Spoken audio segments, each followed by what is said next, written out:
Welcome to Innovative Strategies with Bill Hasse. Innovative Strategy is a show designed to help people with their business and personal financial literacy, but not in the way that you have known. This is not your grandpa's financial literacy, as Bill uses his 30-plus years in the financial industry to stretch your financial box from, let's say about a 30,000-foot view of things. Bill and his guests have helped hundreds of clients achieve and surpass their financial goals. If you have any questions, please email Bill at bill@billhasse, that's Bill at billhasse.com, or reach out to him right here at 216thenet@gmail.com.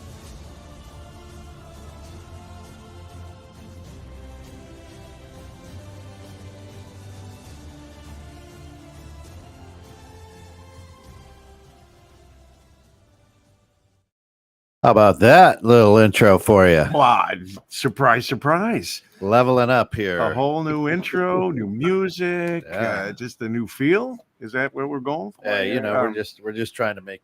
We can't make you look good on screen, but the videos, maybe we can up the production value. Well, whatever you can do can't hurt. I only have one direction to go.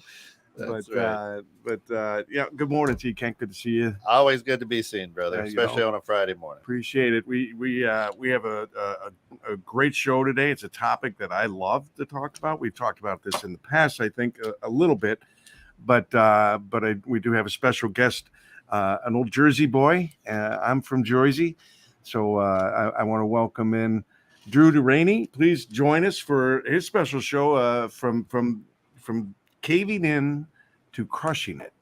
And really what we're talking about here is kind of like self-sabotaging. And I know, Drew, we've had that conversation. Welcome on the show here. First of all, Drew, come on and say hello. Thank you. It's great to see you, Bill. Always a pleasure to be in your presence, my friend. Yeah, well, we've enjoyed some wonderful conversations. And one of those conversations, you mentioned to me that in self-sabotage, it's men especially. Absolutely. I ask myself every morning when I get up, I look in the mirror and I say, are you living the life that's your life, or are you living somebody else's life? And I make that my intent during the day to make sure I'm living my life and not somebody else's. And that's really where the whole self-sabotage comes in. And I say especially men only because I am one and I've lived it. Bill, by the age of 7, greater than 50% of our belief systems formed for us. Yeah. And by the age of 18, I'm told 90% is. So in essence, by the time we're 18 and being told to go off to college, most of us, or that's what we're being told to do. Right. We're living somebody else's life. Unless we decide to push back and find out what we really believe. It took me 50 some odd years to realize this. And let me ask you. Well, it's taken me longer, but let me ask you this. So getting up in the morning and saying, what the hell is going to happen to me today to keep me from getting back on track? Here's my demon already right there. Yeah. Right? I'm working on manifesting the fact that I'm going to create my reality that day, as opposed to letting others create it for me. Yeah. No, we need those positive thoughts, right? We get off on the right track, get going. I mean, some people aren't morning people. Some people like to be late night people. I don't have a choice. I'm up early, regardless of what I want. That's right. But by 5 o'clock, it's the 4th time up, so you might as well just stay up. Might as well just stay up. I'm not that old yet. Oh, okay. I'm getting there. I'm halfway there. It depends. Yeah, well, it depends. Yeah, you're a funny guy. But I think all of us deal with demons. We have one of the things in the previous show I said. There's one way I learned to beat the demons is to find a greater purpose. Find something that just more important in your life that overpowers the current demons that you face. I don't know how you feel about that. No, I agree. We all have an ego, every one of us, and we either choose to live in like an emotional ego state or a rational ego state. It's when we spend most of our lives in the emotional ego state that we put ourselves in harm's way. So I agree exactly with what you said. Well, we tend to not like people in the emotional ego stage. We tend to want to run from folks like that instead of embracing them.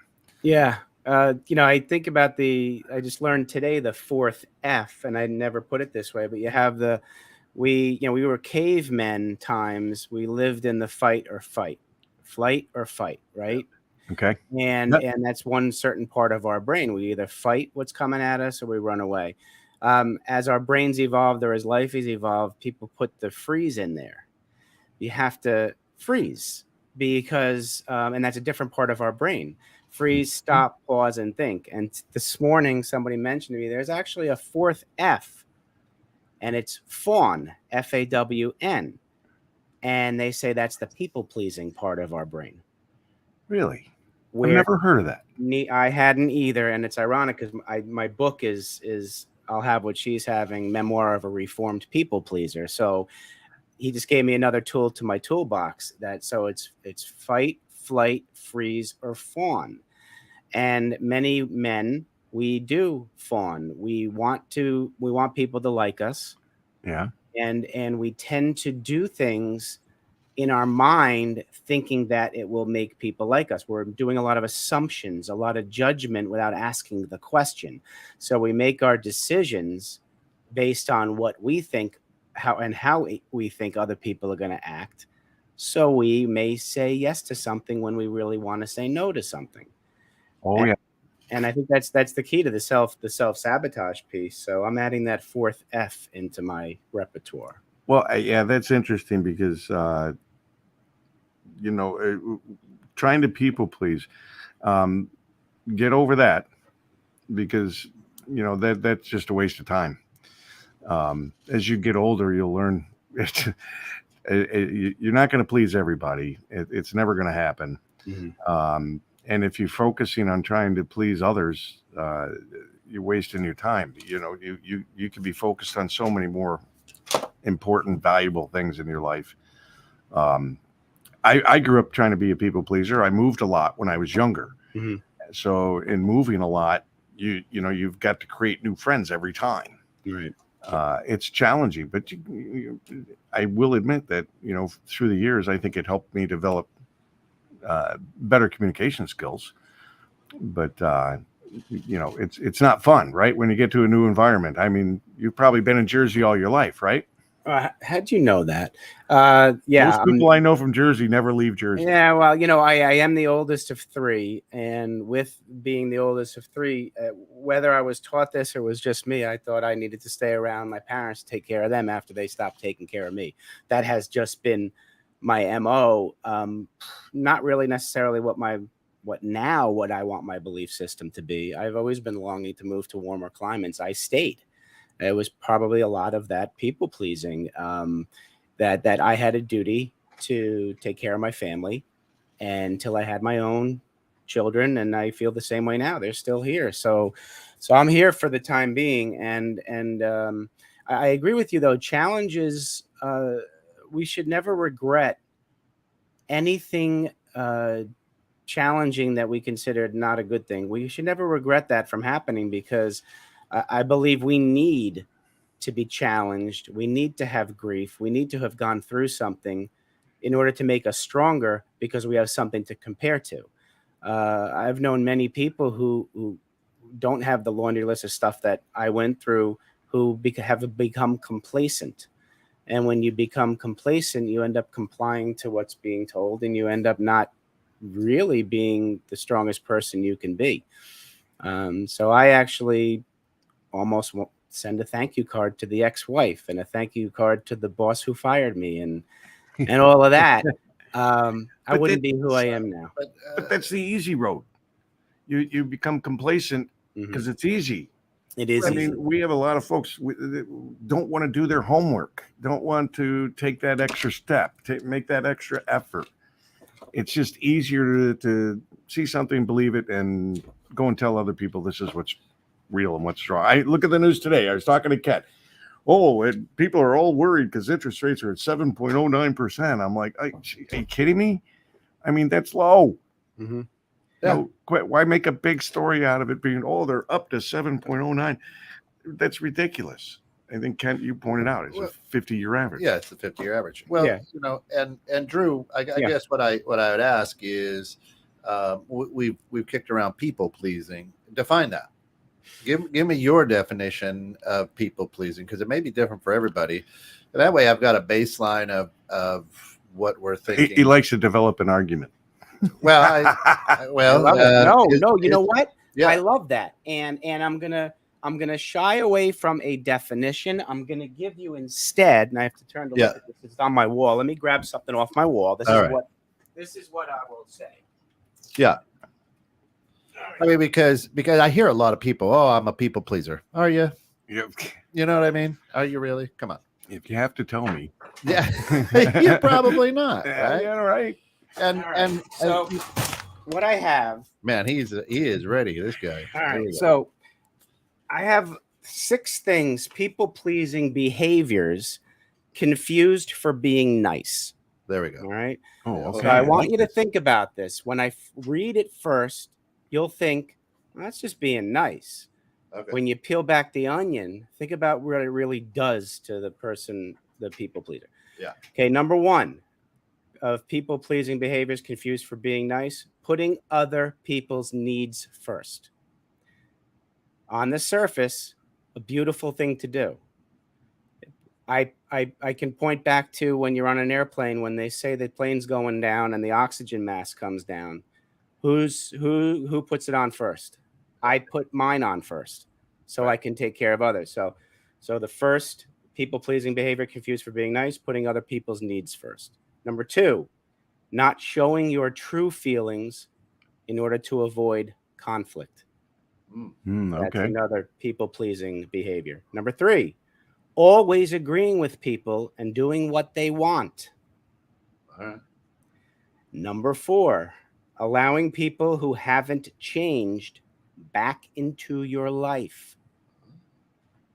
All right. The old adage, surround yourself with people who are going to bring you up, not bring you down. Yep. That, you know. Number 5, not asserting your boundaries due to fear of rejection. And number 6, offering to do things even when you don't want to. That's the offering piece. So to answer your question, Kent, it really all starts with putting other people's needs first and not even considering your own. Yeah. Okay. I hope Yeah, that. I think it's, and I can understand that, but it's like, for me, when I hear those 6, I can see certain people that I do some of those with, right, and others I differently. Right. Yeah. And I'm thinking, because a lot of our listening audience are solopreneurs, entrepreneurs, small business owners. This is where I think a lot of businesses fail. A lot of people fail because I think that I'm successful if you wave at me and go, "Hey, you're the radio guy," Right. when we're shopping and bump into each other at the Walmart Supercenter. And Walmart, feel free to send us any kind of money for this advertising. Right? You know what I mean? And so I love that we're talking about this, and talking about that from caving into crushing it, because this is how it caves in right here. Am I right in thinking that? I agree with you 100%. I recall I've dealt with, I was in healthcare for 24 years before I was fired from my last job. And then I ended up buying a franchise unrelated to healthcare. And 3 years, I even though it was a business consulting franchise, I still had the confidence that in healthcare, I knew what I was talking about. And so you move a healthcare executive into a business consulting cost reduction franchise where I'm helping companies save money. I walked in thinking I was all that, and I had to really relearn the audience I was with. And I ended up, the shiny object caught my attention when I realized I was feeling that imposter syndrome. That maybe I don't know what I'm talking about, and I I ended up saying yes to many people who said, Drew, what you need is this. And then I would spend exorbitant amount of money on that thing that was supposed to turn my business around, and it did not. And I repeated that quite a few times. I think if I was able to step back and use my rational ego and say, you know what, do I really need SEO to go to a website if the data shows that people don't buy just because of a website? You got to build a relationship. Right. I wouldn't have spent that $8,000 and not got an ROI. Yeah, this is important especially for you solopreneurs, entrepreneurs out there that are coming from the corporate world and learning that that it's a lot different building your own business and being on Main Street as opposed to being in that corporate lifestyle where you're just one very small cog in a big machine. Yeah. Because a lot of these folks I've talked to that come out of the corporate world, they'll claim, but they know specifically exactly how to do this kind of thing. I say, yeah, but that doesn't translate into what you're trying to do now.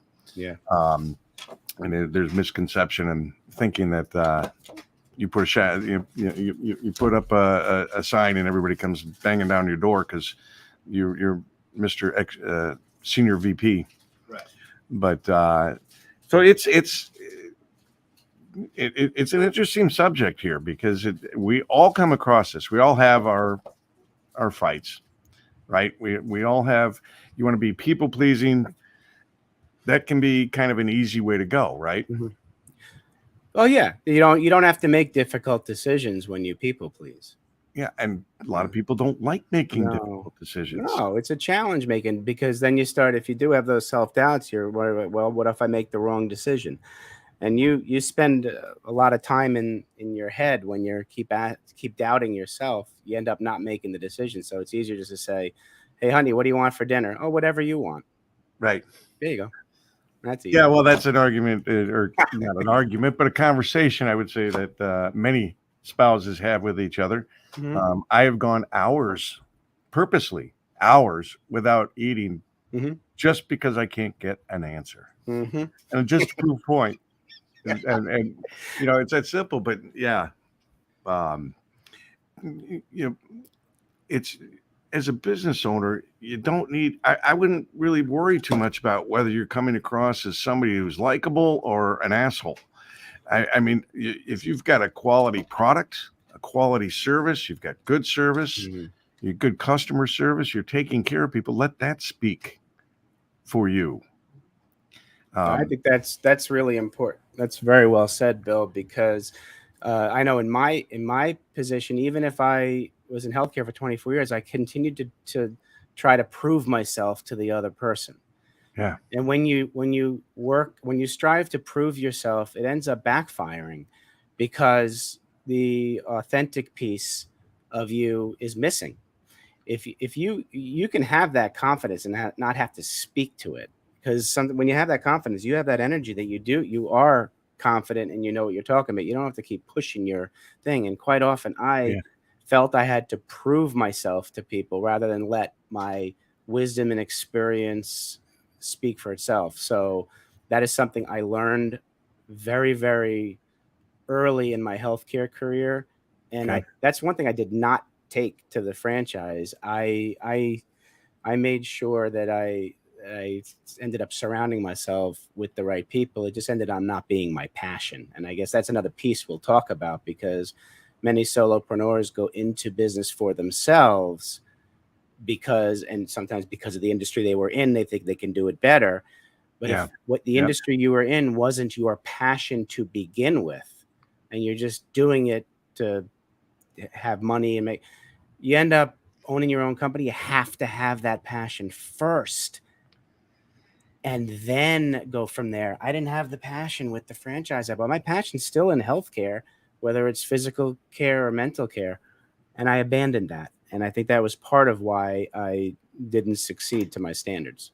Well, you got to throw in the fact that there's a difference between a franchise and somebody who's starting a business from scratch. Absolutely. A franchise, we'll call it a business in a box. Yep.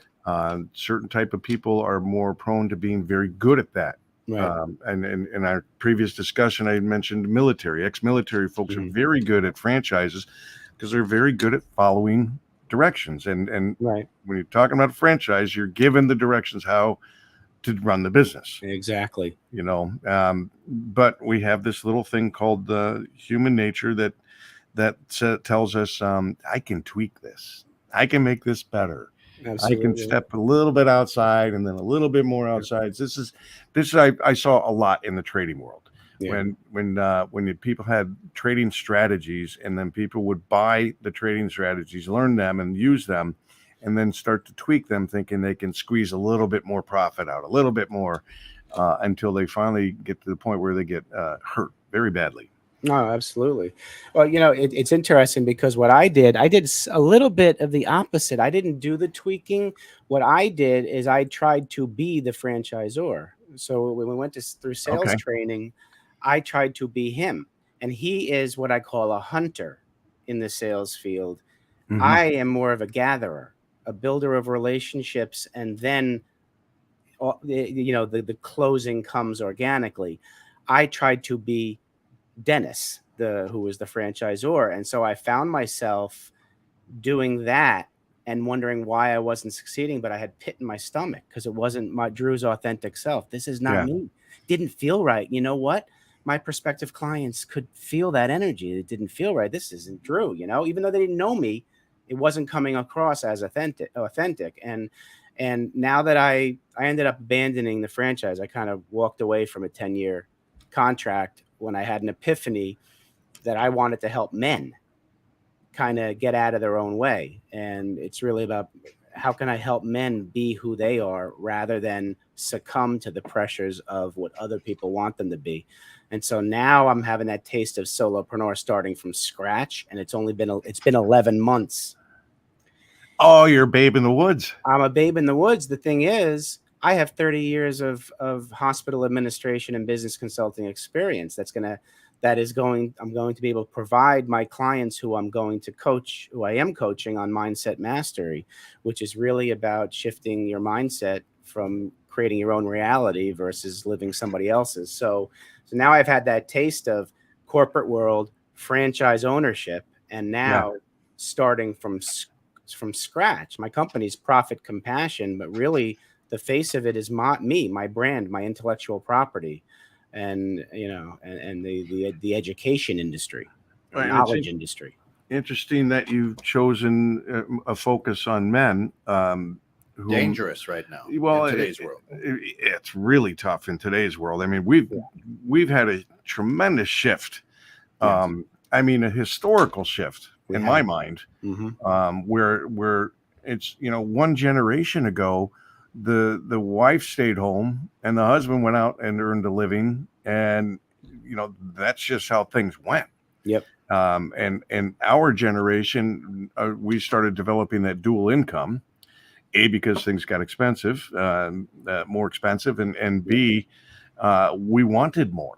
Right. We wanted more money so we could have more fun toys and shiny things. Absolutely. But now it's shifting to where the women, the wife is out now, the one who's making the most money, right? And the husbands are getting sent home. And it's more than that now. If you look at the percentage of human beings in college, the higher percentage, there are more women who are in college than men. Yeah. There are a higher percentage of women employed than men. And I even want to stretch some more statistics I want you guys to think about and the audience to think about, because this kind of stuff, it's scary for men in many ways, because we're almost succumbing to social pressures, and the roles are so blurred that we're being told not to be who God created us, which is the masculinity piece, which now they're putting the word toxic in front of it, which is a myth. And then we're also told not to share emotions, not to cry, and suppress everything. So here's some data.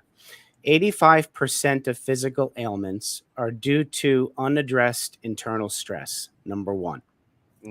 Number two, men are 49% of the population and 80% of the suicides. Wow. Number three. That. Absolutely. Number three, the average lifespan for a woman in the U.S. is 79.1 years. The average lifespan for the male in the U.S. is 73.2. That is the largest gap since 1996. So you got the numbers. Now, men are told to suppress tears and emotions and not ask for help because we're supposed to have the answer. Research shows that releasing, when you cry, you release natural tears. Natural tears have toxins in them. So you're releasing natural toxins from your tear ducts out of your body. It has shown to help prolong life. Sharing your story and asking for help and collaboration has been shown to release emotional toxins from the body, prolonging life. Drew, I'm gonna live forever because my daughter got married 2 weeks ago and I cried like a baby. There we go. Giving yourself 2 more years. I see the There stains. you go. I see the toxic stains on your Ken. shirt there. That's right. Yeah. However, I was also crying because of my bank account. See, now we've got to talk. We got to release those fears. Don't keep that inside, my friend. Yeah, But you have a good point. We were raised. Our generation was raised. For boys and men, keep your emotions to yourself. Stop that crying. You're when you go through the emotions, whether you're playing sports or whatever, as you're growing up, and then we get older, and it's like, oh, it's okay. It's show compassion, or we look at that person now saying, well, that guy's cold, man. He's just cold. Yeah. Because he's not showing any emotion. Well, here's why you kind of say that tongue in cheek, but I mean, society today, as you said, is starting to put things in there like toxic masculinity. Right. The idea, though, once a year for this will be our 21st year. Me and several of my guy friends, we call it man camp. And for 4 or 5 days, we go out into the woods, no women, no children, no cell phones. God bless you. Yep. And now most of the people who join look more forward to that weekend out of anything. Of course, some of the wives jokingly call it boys camp and things like that. But the idea is, and people ask, like, what happens? I'm like, listen, we go up there and do nothing but talk and be around dudes. Yeah. That's it. We drink, we barbecue, we fish, we boat, we play bag. I mean, it really do nothing. Apparently I'm not manly enough because I've never been invited. Everybody's invited. No, I do the same thing. There's a group of men from my church. We take a golf trip once a year. This year I had to miss, but it's always fun to do. And I did want to bring that up with Salvador Villalobos. Thanks for chiming in here. He's saying eat healthy, work out, and hang out with other men. As we age, we think we are old. Let me tell you, as you age, Salvador, you'll see reasons why you're feeling old. Well, I know Sal personally, a great Christian guy, right? Yeah. Runs a great business, but he's a guy who, as he has gotten older, his quality of life, I think, has gotten better. Which is great. As you move into each new decade, then 30, and then 40, and then 50, and I'm in the 60 now. Life to me gets better. Each decade seems to be more enjoyable. Yeah. And we could talk about a lot of different reasons for that. But less stressing, rollerblade, and Spartan races. So I met Sal. Congratulations, man. I'm happy for you, and more men need to do what you do because, Bill, it's mindset, and Ken, it's mindset because you have the mindset, Bill, that it gets better. There are many men out there who are thinking, at 30 years old, what the hell am I going to do with the rest of my life? And at 50, what's my legacy? So we've got a percentage of men who are on the other side of 50, as Sal puts up on the screen, who have the mindset of each decade's getting better, man. Yeah. And then we have another half of the male population who's saying, oh my God, the average lifespan 70 3.2, that means my midlife was 36 and a half. And who at 36 and a half think that that's midlife? Right. Right. They're not out buying that Porsche, you know, or Right. whatever. And, you know, and it's 73 and a half for men. You might want to think about start taking Social Security early. But what do you think about with now we have college kids that are graduates that are all, you know, they're not all, but many are living at home in the basement of their parents and they don't know what they want to do. You know, and here they are and they're getting, you know, they're in their early 20s. Yep.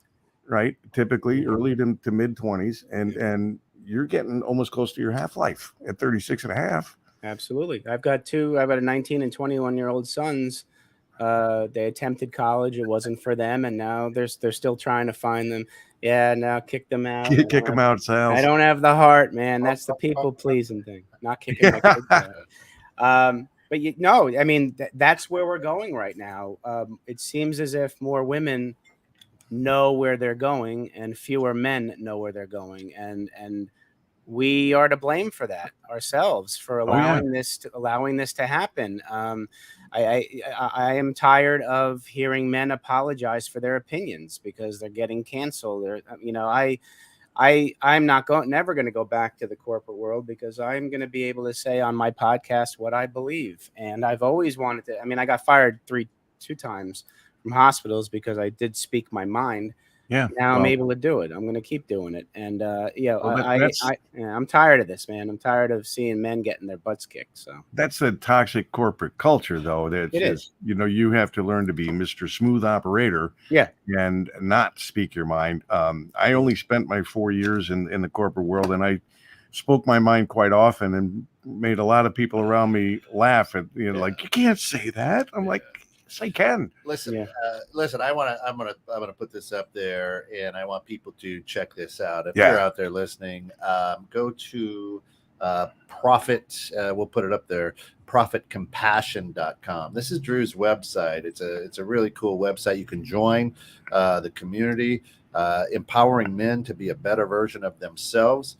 Choose to write your story instead of letting others write it for you. Yeah, that's a huge thing, and that's part of that going from caving to crushing it, right? And I like what Drew says, and the angle that he takes is you got to start with yourself instead of, you know, those 6 things. But there's a lot of men that would say I'm not letting others, you know, determine my story.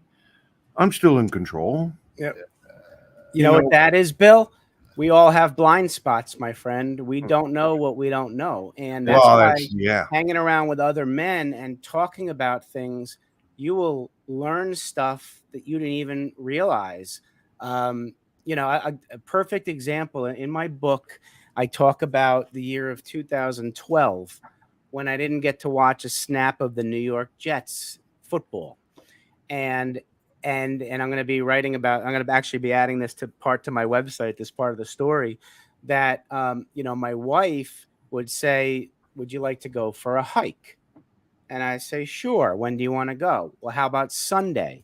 I said, Sunday's perfect. She would ask what time. I said, whatever time you want. She would say, okay, let's go Sunday at 1 o'clock. I say, sure. She walks out of the room. I look at the TV guy, whatever. And I'm like, shit, the Jets game's on at 1 o'clock. Sorry for my language, but that's what I said. And I'm like, so instead of, the first thing, and I put this stuff in my book, what I could have said and I didn't. It's so for people right now to think twice because I can't fix it. Could have said I'd like to watch the game. Yeah. Yep. And a good relationship, she'd say, what time's the game? I'd say 1 o'clock. She'd say, can we go at 4? I'd say, great. What ended up happening is we go on this hike, beautiful nature, all this sun and all I'm doing is stewing, pissed off. And I slow down when she's not paying attention. And I look at my phone to see what the score is. And she's got a pissed off husband wondering why, and I don't tell her. So that is what, you know, that, so I tell. Is that really more stress than watching the game itself? Damn it. I ended up hating the nature, being resentful of my wife. Yeah. Well, the Jets are going to lose anyway, but I'm used to.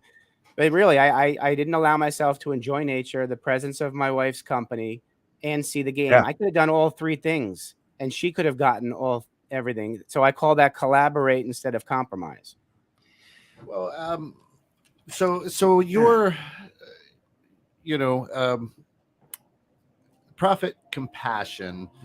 I mean, you say in there you encourage men to shift their mindset by sharing their story, Right. which empowers them to improve self-awareness and begin to practice self-care Right. to boost self-confidence. Right.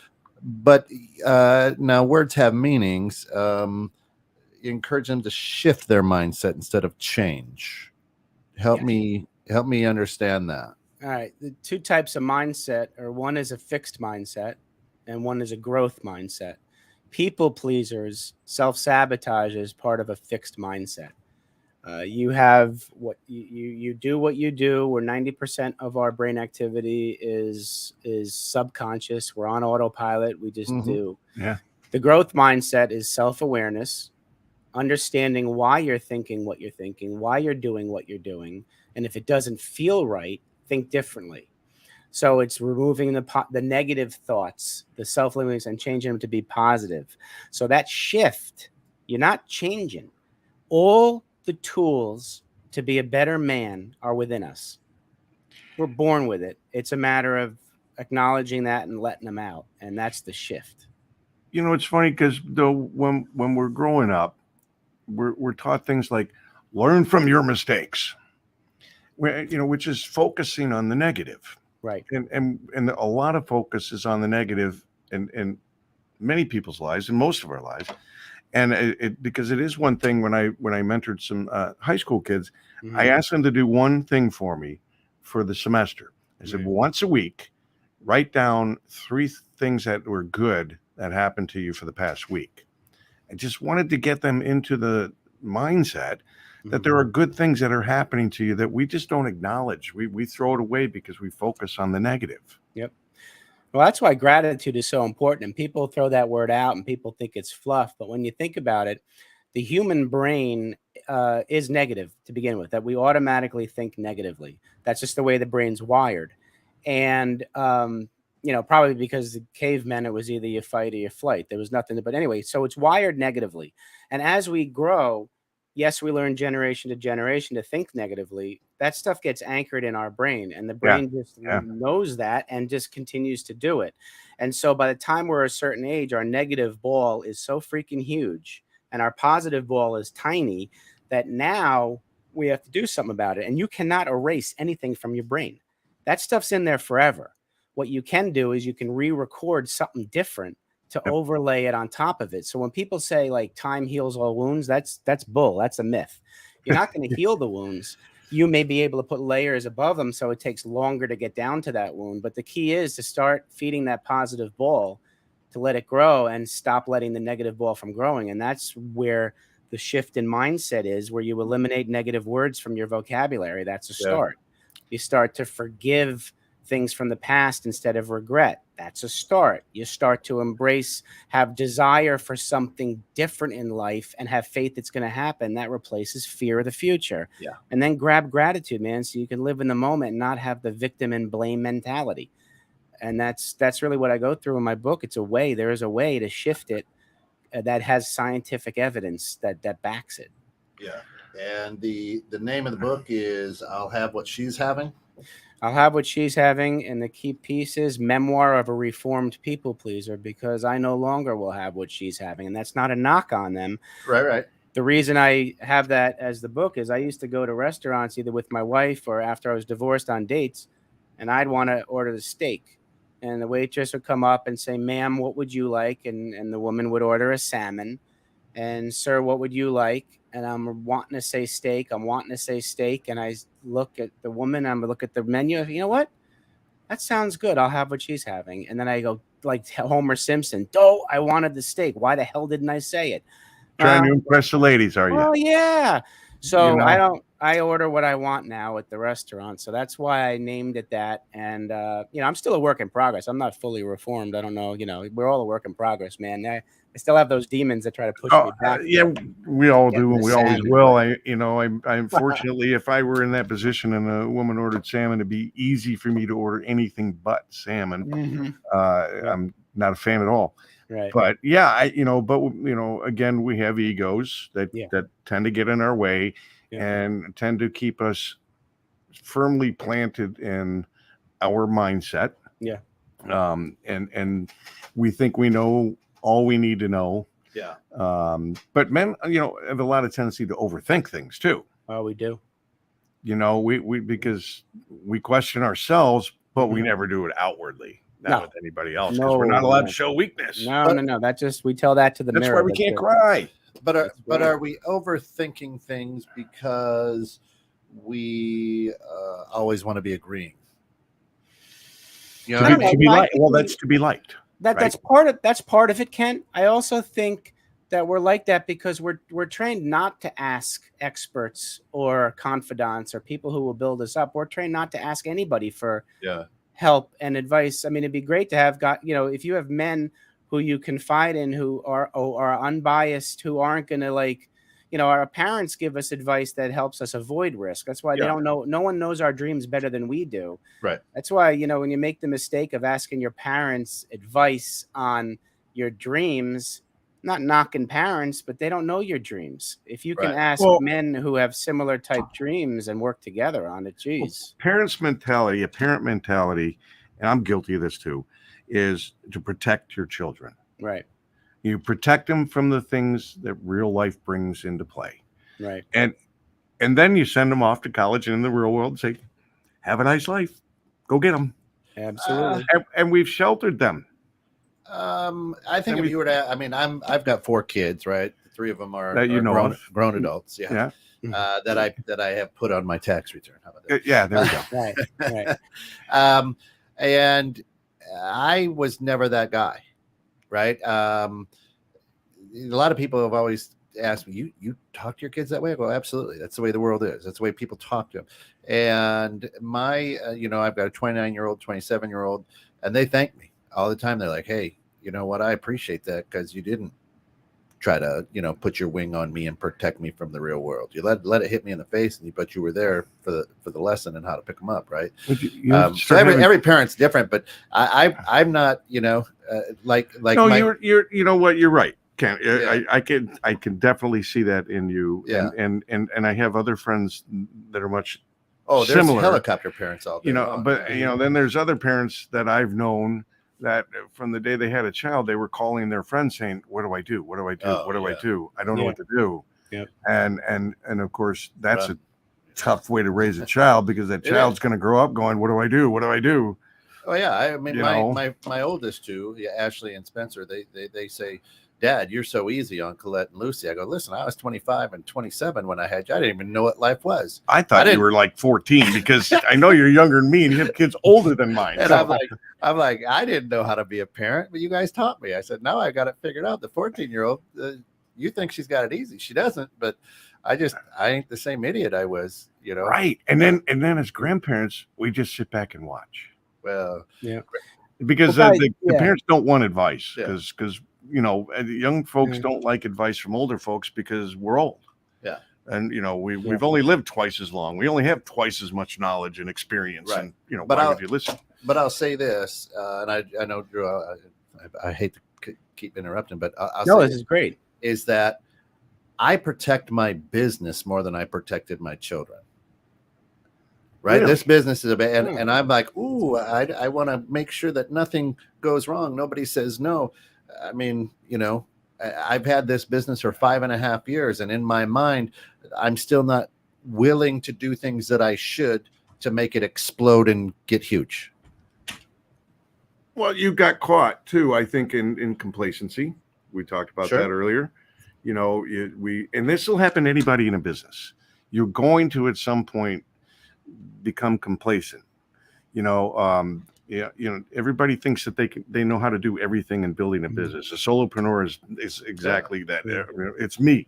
I'm the person who has to do everything. Yeah. Well, no, you're not. You're saying that because you're looking for sympathy, and the reality is you're not willing to go out and talk to people who are experts in the areas you need help in, Right. because you're not willing to say, I'm not that smart here. Drew's chuckling here. Well, You're talking about- Ken, we're I'm talking about going to throw something at Ken. Yeah. Ken, so if I may be as bold as to ask if you're still married. Yes, 31 years. Okay. So in your marriage, raising the kids, you had a confidant raising the children with you, correct? Yes. All right. With your business, it was solopreneur, all yours? No. I've had partners. I've killed 2 of them off. Yes. Okay. Yes, he has. I think you've proven my point is that a man is more apt to protect his business more than his kids if he doesn't have somebody, if he has somebody working with him with the kids. My point is, I was on paper, got married in 2000. Both our boys, I have a daughter and 2 boys. The oldest has autism, highly functional cognitively, but it's social emotional. And my middle guy has Crohn's disease. Add on, so throughout most of our marriage, we were trying to find what can we do to help these kids to get to a point. And by the time we got them to a point where they are, okay, we looked at each other and we're like, we never checked on each other to see how each other are taking it. Yeah. And we kind of lost. So the last half, probably from 2015 when she left to now, I've been more protective of my kids now than I was when they were younger because I had my wife with me. So good point. And I'm very protective of my business. It's just me now, and I'm raising 3 kids and with divorced, and it's like, so your mind. I had a shift in mindset. But I didn't take care of myself during that shift. You can have different shifts in mindset, That was a forced shift. That was a forced shift. That wasn't just a epiphany. No, I know. I did not choose that one. I chose the most recent shift. Yes. Yeah. Well, that's what happens in life though, because we're sold a bill of goods growing up that life is linear. And that if you do A plus B plus C plus D, E is going to happen. That's a bunch of bull because no one told us young that after A and B, something's going to interrupt C. And there was no schooling or education on how to handle that. And so that stuff, my mother always says, man plans and God laughs. It's not that God has a bad sense of humor. It's that there's a plan that if we try to control our life so much so that we can get in the way of the plan. And what my point is, especially when you're a businessman, a solopreneur, you plant seeds, right? You know which way to go. So you're planting seeds to get your clients. You're going the appropriate way, and it doesn't happen quickly enough. So because it doesn't happen quickly enough, you throw more seeds on top of those old seeds, or you dig them up and put them somewhere else. Yeah. You don't know if you're 3 feet from gold, as the book says. And I think that's a lot of the times we don't trust the process, but it's really finding the proper process to begin with. That's always the challenge. Boy, I can think of so many things in life that go that way. Yeah. It just, my drain is clogged and I put the Drano in and you don't wait for it to work. And then you just shove more in and more in and more in. And then all of a sudden your pipes aren't working too well. Yeah. You ever open up a hanger and put a hanger down the drain and you poke a hole and then all of a sudden you got a flood. Yeah. Well, I caused that.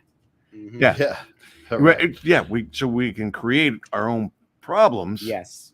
But we still have that closed mindset though, as men. And that's the shift, because when we do ask somebody a question, we take away our assumptions of what their reply is going to be. I mentioned that often that my wife and I, my ex-wife and I, we didn't have effective communication. Our method of communication was avoidance. We both were people pleasers. We avoided difficult topics because we didn't want the result to be a fight. Well, we never asked each other how we handle that. So I would say we communicated in silence by avoiding. And what that does, that builds resentment. You don't solve the root cause. You don't even address the damn symptom. and you wonder why the same issue keeps coming up, and then there's a divorce. And I told you in our conversation, there are two things that spouses never talk about. Yeah. This is what I used to say in front of groups, right? Sex and money. And but there's other subjects. We don't talk about the things we don't know about, right? Because we don't want to look stupid. We don't want to look stupid. Yeah.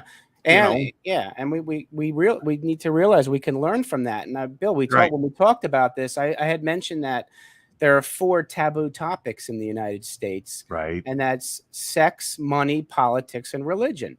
And first, I'll say, knowing this now, I believe that in any relationship, whether it's personal friend or personal going to be romantic, the 4 topics that need to be discussed early on are those 4 taboo topics.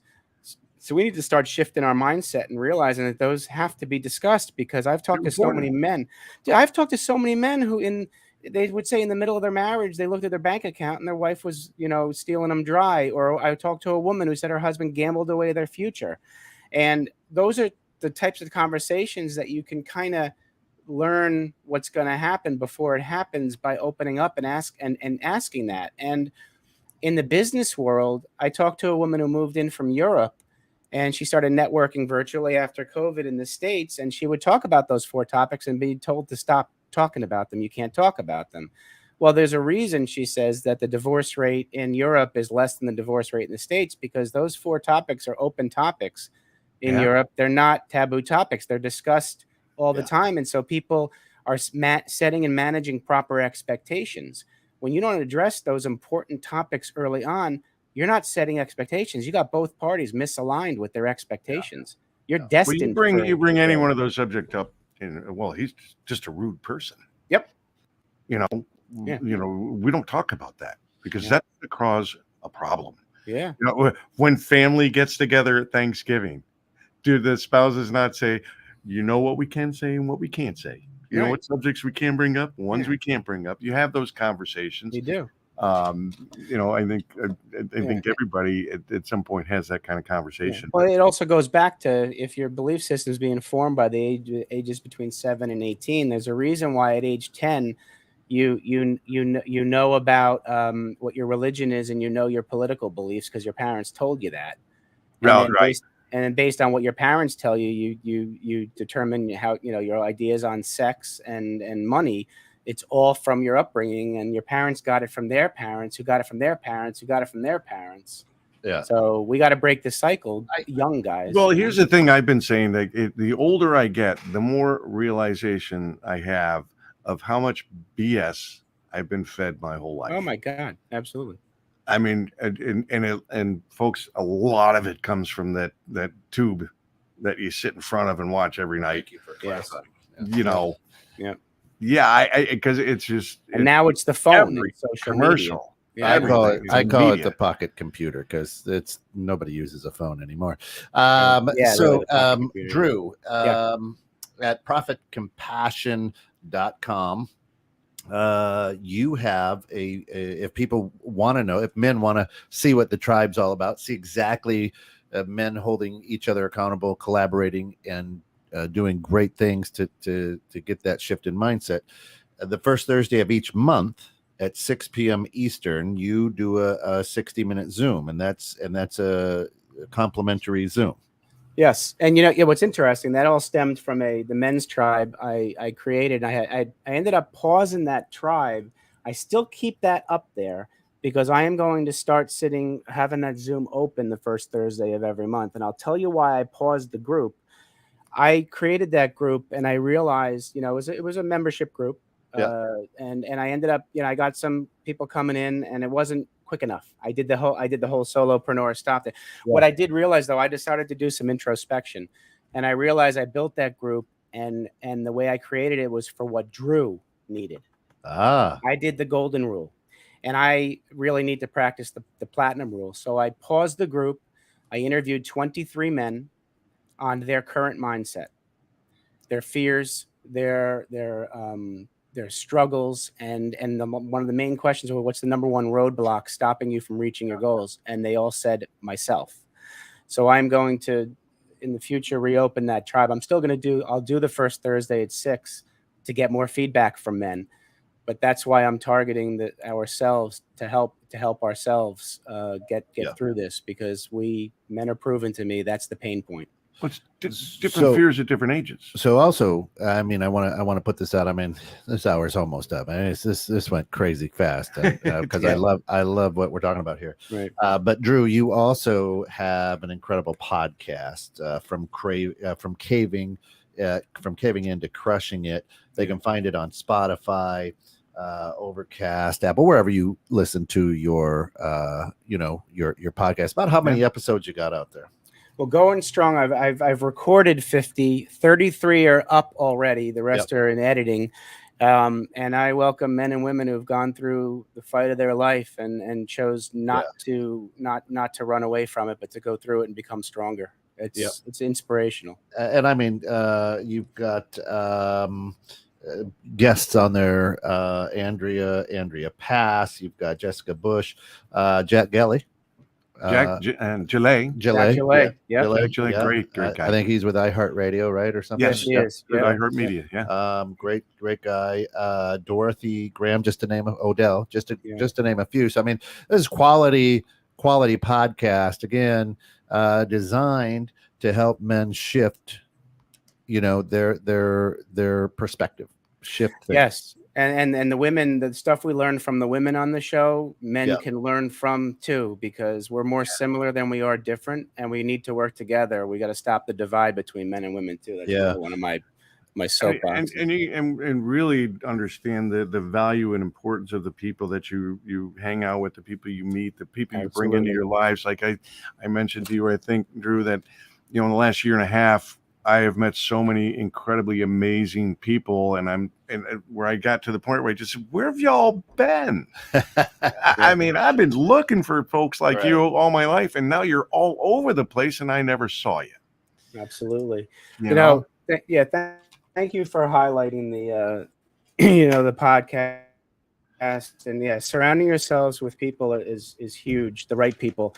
And I am just almost completing my certification in the mindset mastery. So starting my coaching practice, because I really one-on-one want to help men thrive. And I love it. And I'm starting out by offering 2 free sessions to get the coaching hours up and turn for a coaching testimonial. So if people want to, learn from me, I'm starting with that. Yeah. Yeah. That's awesome. Because men, you're ultimately going to be thinking about legacy. Yeah. That's what it'll come down to. Absolutely. On